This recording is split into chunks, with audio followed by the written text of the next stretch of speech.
You know, we all do it. We all adjust how we act depending on where we are and who we're with. It's just a basic part of being human and connecting with each other.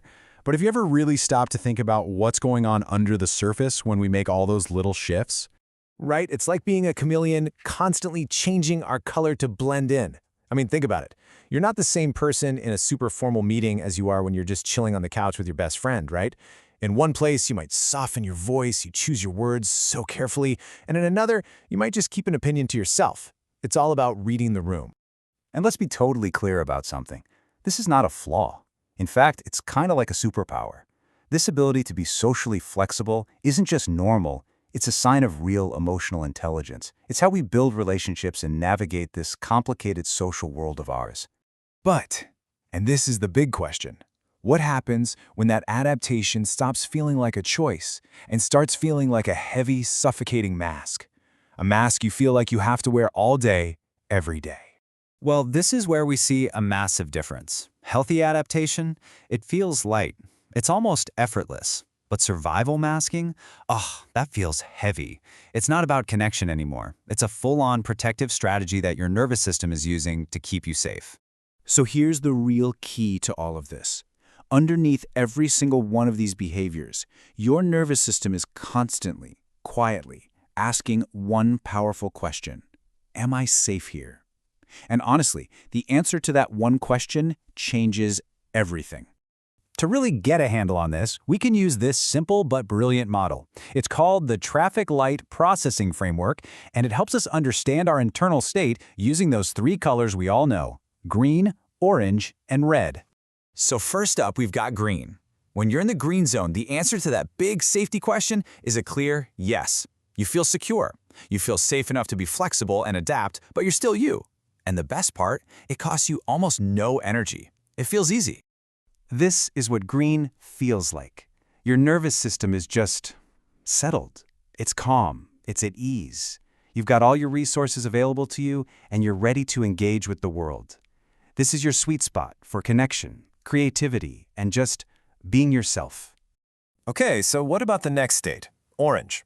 Here, the answer to "am I safe" is more of a I'm not so sure. You start to get a little more watchful, a little more careful.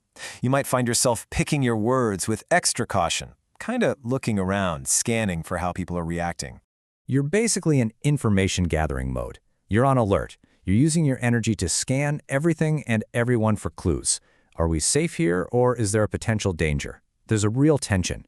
But the good news is you can still access your thinking, rational self. And then there's red. In the red zone, the answer to "am I safe" is a loud, definite no.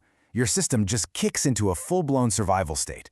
And when that happens, being authentic, that goes right out the window. The only thing that matters is protection.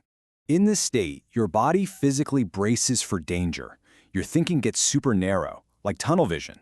Your muscles get tight, your breath gets shallow. Your entire system is focused on one thing: survival, not on writing a tricky email or having a deep conversation. All right, now that we've got the framework down, let's talk about what happens when we get stuck in that red state. What are the hidden and, frankly, pretty draining costs of living there for a long time? This is where we need to rethink what people-pleasing is. In the red state, it can show up as something called fawning. You know, you might find yourself agreeing really fast, apologizing for stuff that isn't your fault, or just desperately trying to smooth things over. But this is so important. This is not a sign of weakness. It is an intelligent threat response. It's a survival skill you learned to appease people and keep yourself safe. And here's the crazy part. On the outside, you might look totally fine. You might seem agreeable, calm, even easygoing. But on the inside, your nervous system is screaming. It's on high alert and it is burning through a massive amount of energy just to keep that calm face on. I love this analogy. It perfectly captures that feeling of living in red for a long time. It's like you're driving with the handbrake just slightly on.